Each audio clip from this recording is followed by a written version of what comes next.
Yeah, it's been amazing. Just the time here in Houston, being able to interact with such great people, such great fans. Like you said, when we go out and if we crash a wedding or if we go out and hang in the community with our fans, it might make their day, but it makes our day. It makes us feel good to feel that support and love from them. We love them, and we love this city. We love this community, and if we have a season this year, we hope to bring home another World Series championship for them.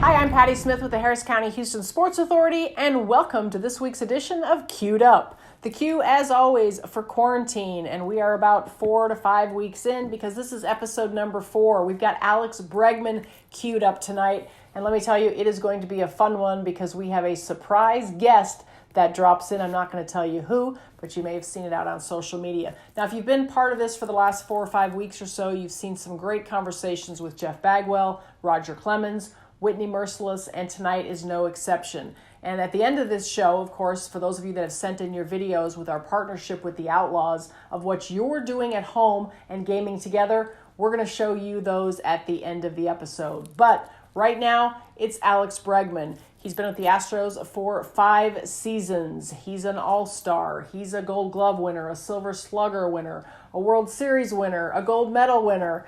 He is all that and much more. He's doing great things in the community, especially with the Houston Food Bank, and he is right now queued up.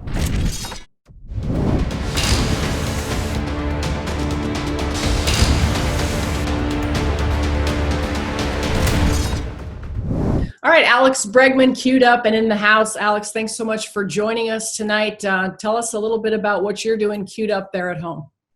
Yeah, thank you so much for having me. So this has been a tough time for everybody, and my fiance and I have really just thought about doing our small part in helping out in the community here in Houston. So we decided that we couldn't see kids go without meals, and that's what we wanted to focus on.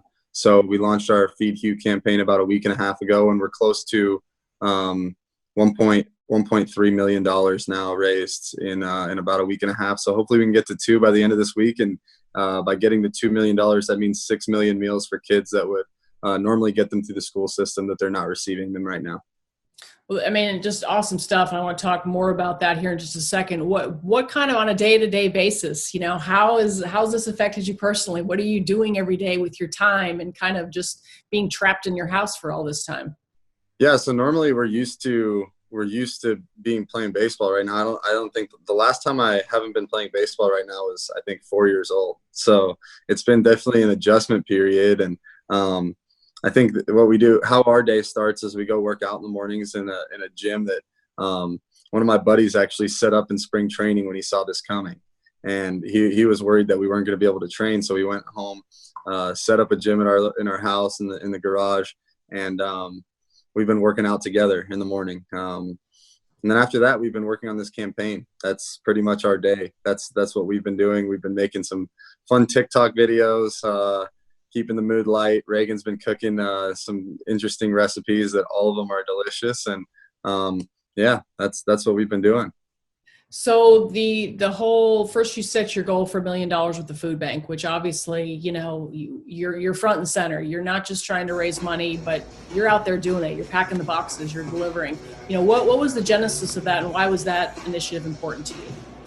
Yeah, well, I first off, Reagan and I couldn't sit still and just see kids miss meals. Like that didn't sit right with us. So we wanted to go to the food bank and we wanted to start this initiative. And then we also wanted to be hands-on with it. We went to the food bank, we packaged a bunch of meal kits for a few hours the first day. And after that, we wanted to actually hand the food to the people, because I feel like it just hit home differently when we were handing them the food, and it motivated us to try and make this bigger and bigger and help more people. And we went out last Saturday and tried to give out as much food as possible, and there was still a line of 150 cars when we left.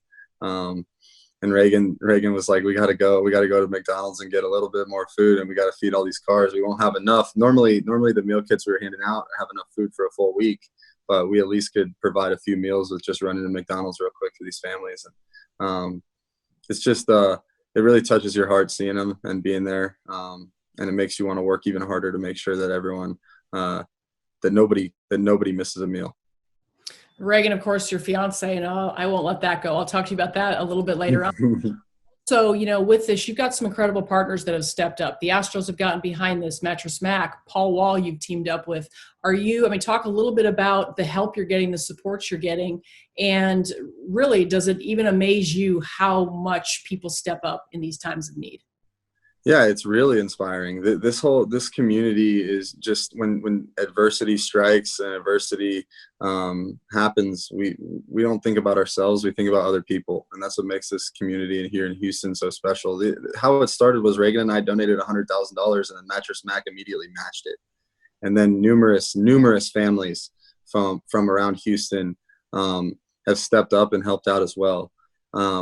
Just today. Actually, a few minutes ago, Reagan and I went outside to check the mail, and our 7-year-old neighbor, Griffin, came by and he dropped something in our mailbox, and it was all of his coins and $1 bills and a $20 bill from his piggy bank, and he had put together about $50 to give to the food bank to do his small part, and it's unbelievable just how people in Houston rally around one another. Wow, amazing. And I think we've got it going on the bottom of the screen right now on our ticker, but how can people get involved? I think it's text Food Hue to 41444. Is that right? Text Feed Hue, yeah, FEEDHOU to 41444.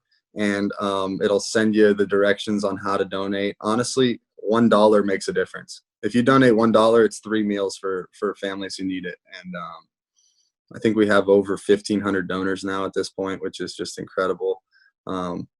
And hopefully we can continue to raise that number up and make sure that nobody misses a meal. How'd you connect with Paul Wall on this? Yeah, so Paul and I have been friends for, I want to say 3 years now, 3 or 4 years since I got to Houston.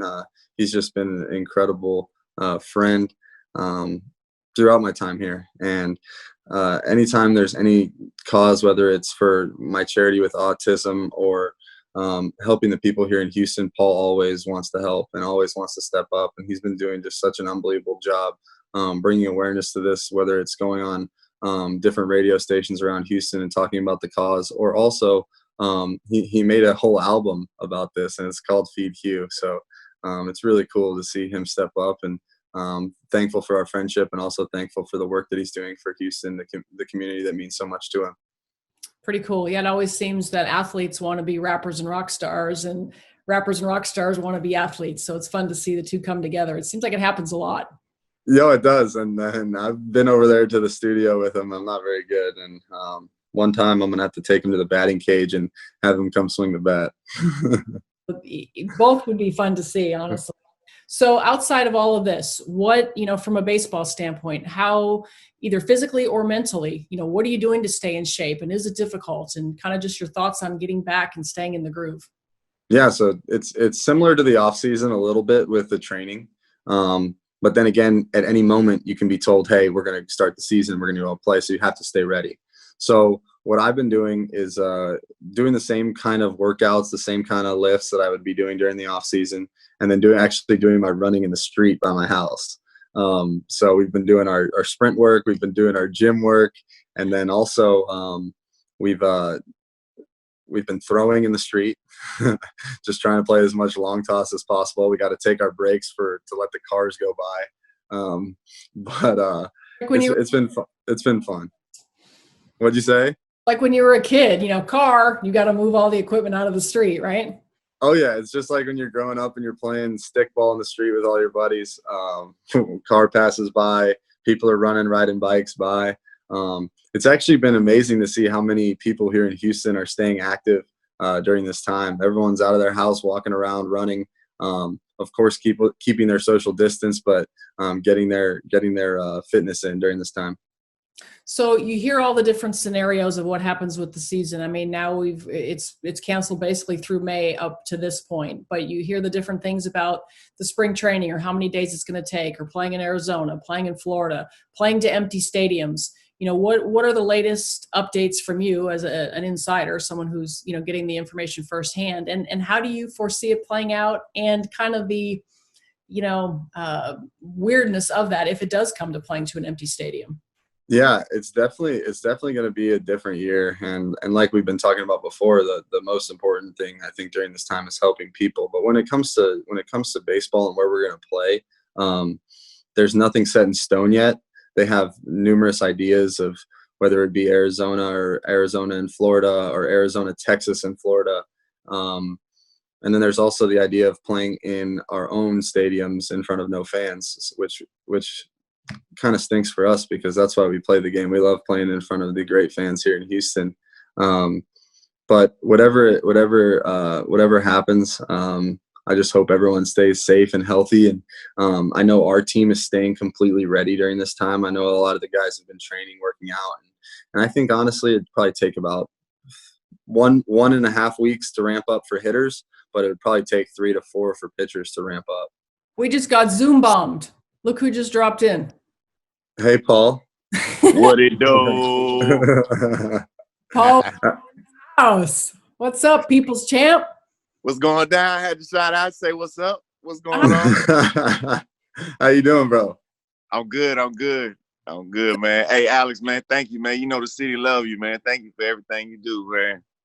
Oh, everyone loves you, man. You're the best. You've been helping out so much with everything we've been doing, and helping raise awareness and money for helping save, getting people a lot of meals. So we appreciate it.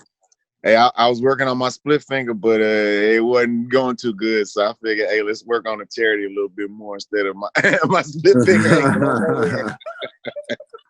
So I Paul, love it. we were just sitting here talking about you and really kind of what you and Alex have been doing with the food bank. First of all, great stuff. We love to see you guys partnering together. And, I was asking Alex about, what is it about rappers and rock stars versus athletes? It's like rappers always want to be athletes. The athletes want to be rappers. And here you guys are friends and really have come together for some great stuff. Yeah, definitely. I wonder, I always wonder what the difference is between being Alex's friend and his teammate, because his passion and drive is just, so fierce, you know what I'm saying? But he always looks like he's having fun out there, you know what I'm saying? And for sure, all the musicians, all are deep down athletes of some kind, some type of way. And you see that, just like you said, with a lot of athletes, you know what I'm saying? I keep trying to, encourage Bregman to Alex to get in that drop a mixtape, you know what I'm saying? He need to drop a rap out because my boy definitely has some bars. But of course he's focused on baseball, other stuff like that. But hey, we gonna say maybe one day when he retires, you're gonna see him with a mixtape. So you never know. You got some bars, is that true? I don't know. We've been in there a few times. Just practicing. We're waiting until after the baseball career's over to start any of that. Yeah. But before then, I'm gonna get Paul in the cage and check out his swing. Yeah, man, I'll probably set the record for most strikeouts in a day. Most muscles pulled by a swing and a miss. So obviously, I'll tell you this. Paul and I actually worked out together a few off seasons. 2 off seasons ago, we were working out together, and he gets after it. I love it. Yeah. Well, I might be throwing up in the corner, but we can't see a sample of that right now. First of all, Paul won't sit still. He's all over his virtual background there. But, we can't see you swinging. But Alex, I mean, you guys, you've been in the studio together. Can you give us any kind of sampling of a little duet or bust a little rhyme for us?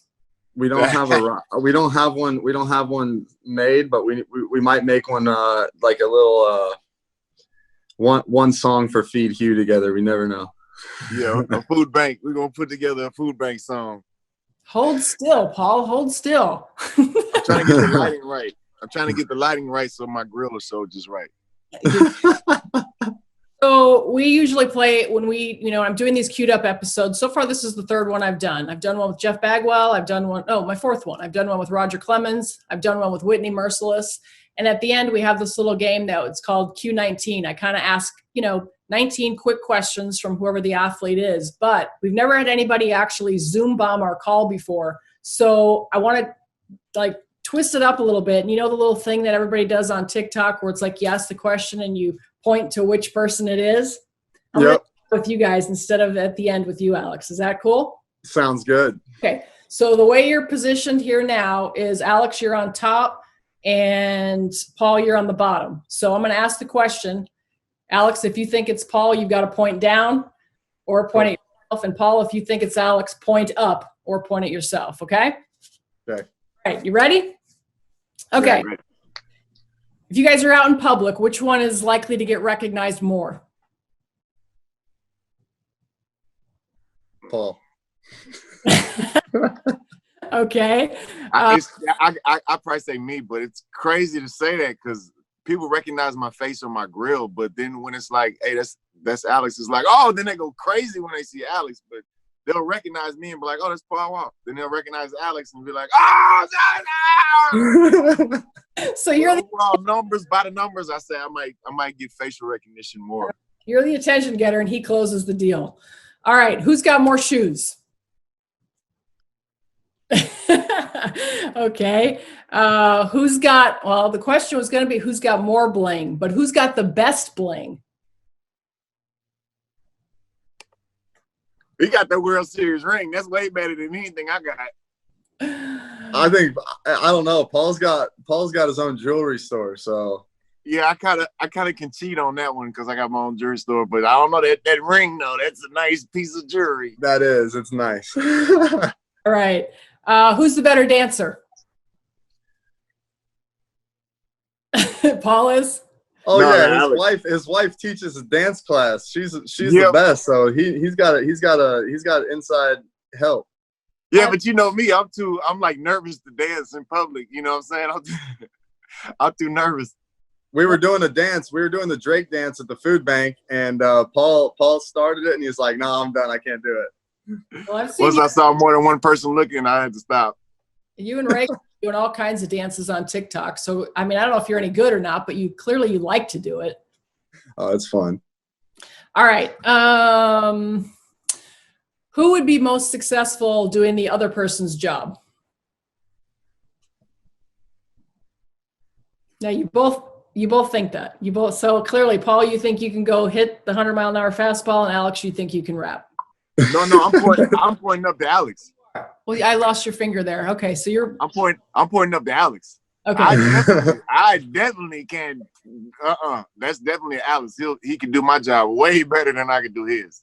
All right, and that one we're eagerly waiting for a sample of that. Who spends the most money?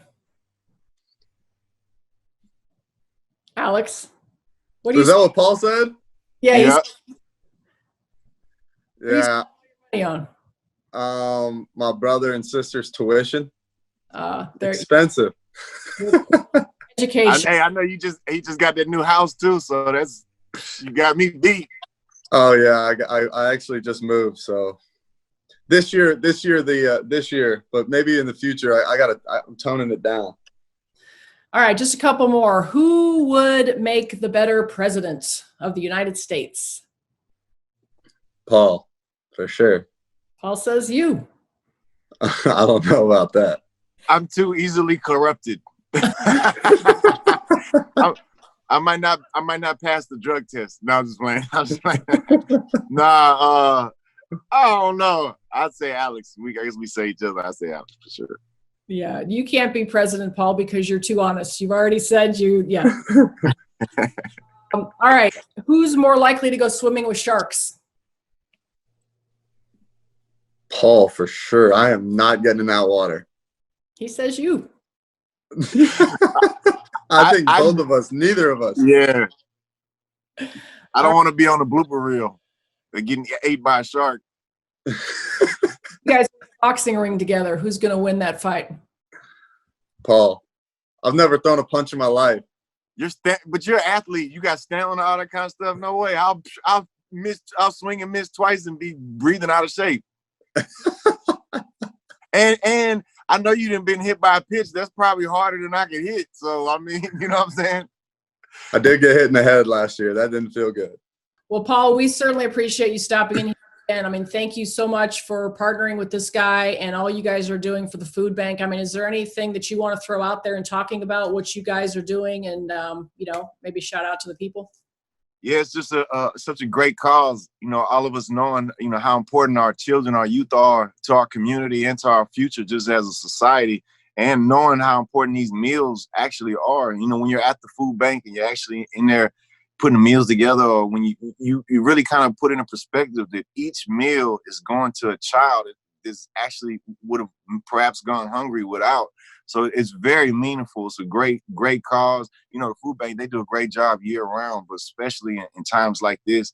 So it's and being that I've been on the receiving end and the giving end, throughout my life of, needing help and giving help. So this is a time where some of us need it, some of us can give it. So if you can give it, this is definitely something encouraged, and it's a great cause. Thank you, Alex, for doing this too. Hey, Patty, good to see you, Patty. All right, you too. Thanks so much for stopping in. Yeah, like Paul said, it's just any dollar helps, and if you're able to help and help out, it's a great cause, and you're helping people. And there's another guy who wants to help out a little bit, Colin Gillespie, fullback for the Houston Texans. He has partnered with Ogre Energy, and he wants to donate $1,000 to help you guys out, to help you, Alex. I want to play this for you. Thanks, Patty and Alex. I appreciate y'all having me on. I'm a Houston native, so I care deeply about the local community, which is why I partner with Energy Ogre, an energy company that helps Texans manage their electricity so that they're never overpaying. On behalf of myself and Energy Ogre, we'd like to make a donation, Alex, to your campaign with the Houston Food Bank. It means a lot what you're doing to this community in the wake of COVID-19. Y'all stay safe out there. Pretty cool stuff. That's amazing. Thank y'all so much, and that is just incredible. And that's 3,000 meals that they just donated for kids, and I can't thank them enough. And everyone in Houston for all the support during this tough time. We're trying to help out as many people as we can, and they're a great example of helping out. When you first got here, obviously, so highly touted as a shortstop, and you went to LSU, you were shortstop. I think you played shortstop all your life. And then now here you are, you make your opening day debut with the Astros at third base. What do you consider yourself now? Are you always kind of as a shortstop? I was as well growing up. Do you think yourself that way? Are you third baseman now? And how difficult was that transition for you? It wasn't too difficult because I had great people around me helping out. Great coaches. Helping that transition be easier. And now I feel more comfortable at third than any other position on the field. But like you said, when I first got called up, end of 2016, beginning of 2017, it was a little bit difficult, but I had great coaches that helped me out and made it a smooth transition. So, it hasn't taken you long. I mean, you've been in the league for what, is this your fifth season? Going into yeah. Fifth season, and already a two-time All-Star, an All-Star MVP, a World Series champion, a Silver Slugger. I mean, all these accolades so quick. What are you most proud of, or what stands out for you the most, or give us some of the highlights or the most memorable memories for you? My greatest memories, honestly, are just the moments shared with great teammates and great coaches. Just being there for one another. Going through the ups, the downs, all of it. When I got called up to the big leagues, went 1 for 36 and had a ton of great teammates, great support throughout the whole thing. I mean, I went from my first game in the big leagues from standing ovations to getting booed to standing ovations and MVP chants. It was like a crazy emotional roller coaster, but I've had great people and great teammates and great support from the Houston community as well.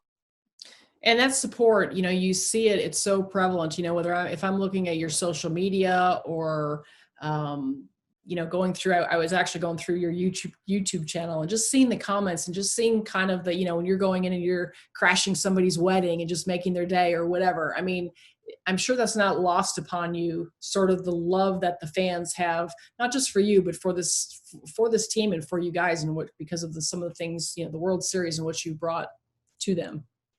Yeah, it's been amazing. Just the time here in Houston, being able to interact with such great people, such great fans.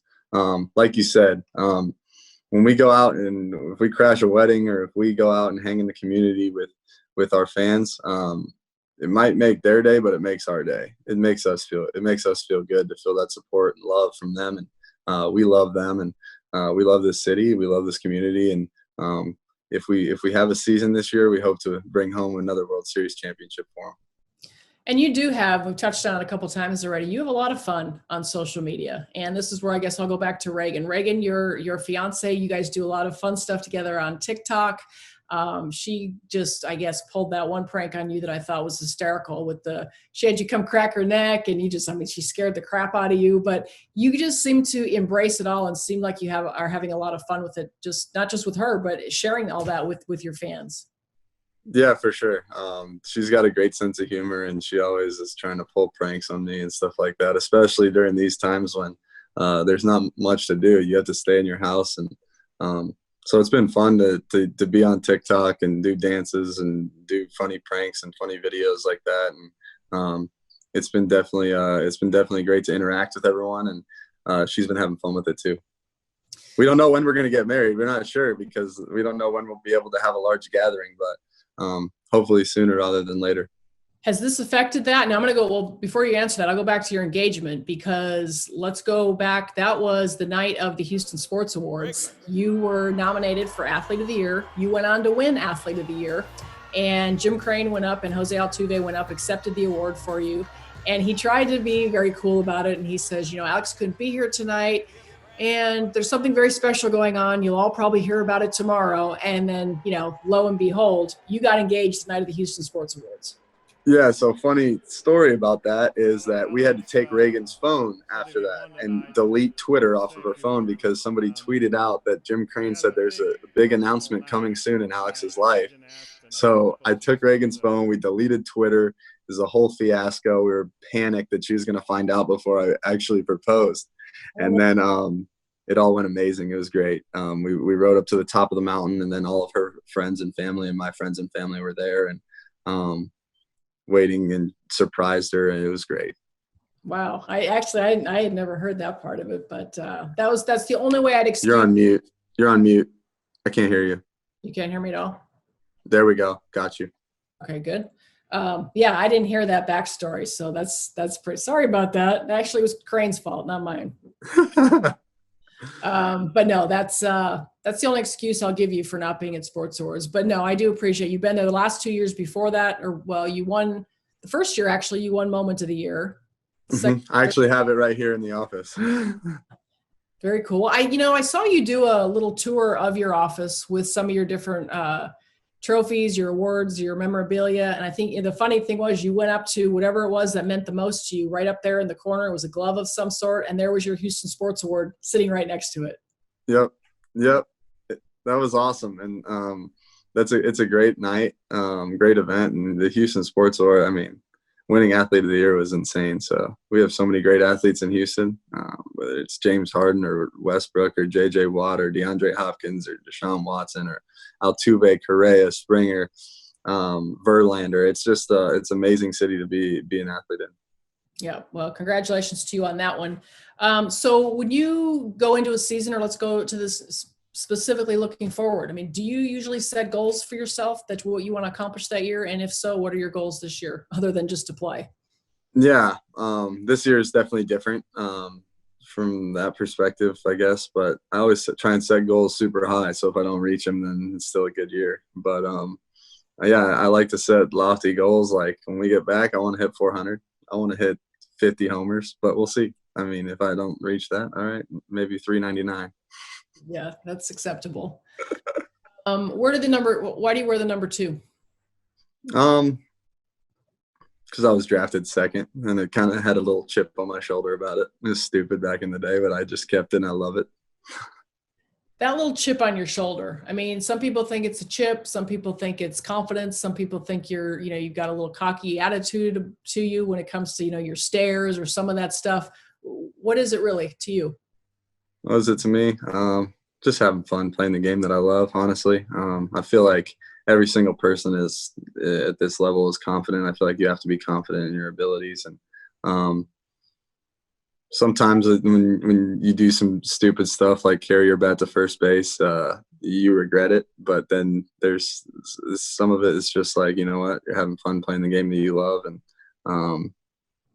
yeah, I enjoy it. I love playing baseball. I love going out there. And for me, it's all about trying to help my team and help my team win games. And that's what it comes down to. The stairs and stuff like that, it's fun for me. It's just fun. And most of the stuff is inside jokes between just me and my teammates, and it's a lot of fun. Who is or are you the catalyst for a lot of that stuff? You know, whether it's the stuff you do in the dugouts, the bobsleds, the stairs, all that stuff that really kind of makes it fun for you guys, makes it fun for the fans to watch. Who orchestrates most of that? I don't know. It's a combination of everybody, really. Just people coming up with ideas, and yeah, it's a combination of a bunch of people. And honestly, like sometimes I'll be like, "Hey, what should we do?" And Marisnik will be like, "Hey, bobsled," or somebody will come up with an idea, and it's a lot of fun. And we try and have fun while playing the game that we love. You know, it's a 162 game season, so it's a long season. So I feel like you have to do that to stay sane. All right, last question. We talked a little bit about your goals for the season, but you know, as a baseball player, overall, you're still very early in your career, and from the looks of things, you're going to have a very long and successful career. Can you even pinpoint, when it's all said and done, what you would like to walk away accomplishing, or what your goals are? My goals on the field are to try and be the best player I could possibly be, and for me, that means helping my team win. And if we win, I'll be happy. Off the field, I want to help people. I want to make a difference in our community, in baseball communities, and that's what I've honestly, the last 6 months, that's what I've learned to be the most passionate about. Is just that's what I feel like is most important, is helping people, and that's what I really want to leave behind when I'm done playing. All right. Awesome. Great stuff. I appreciate it. Yeah, of course. Thanks. All right. Thank you so much to Alex Bregman and to Paul Wall. Definitely fun to have Paul drop in. We need to do that more often, actually. All right. The moment you've been waiting for, if you are at home and playing games and using our hashtag Gaming Together, sending your videos in to our partners, the Houston Outlaws. We're encouraging families, friends, anyone who's at home gaming online or board games, gaming outside, shoot a video of it, send it in, and we will show the favorite ones of the week right here on our show, and that's what we are doing right now. Hi. We're in Texas. How do we play a game on here? I'll play a game with you. Wait 1 second. Hunter! Teach me how to play a game. I want to learn. What's going on? I can't see. I don't know what to push. I can't see anybody. There's no thumbs up here. No, I'm here. Totally nonchalant. No, I don't care what you're doing. I need to see you. I'm not asking how you're doing. I need to see you. This is frustrating. How do I turn the video on? Oh, there it is.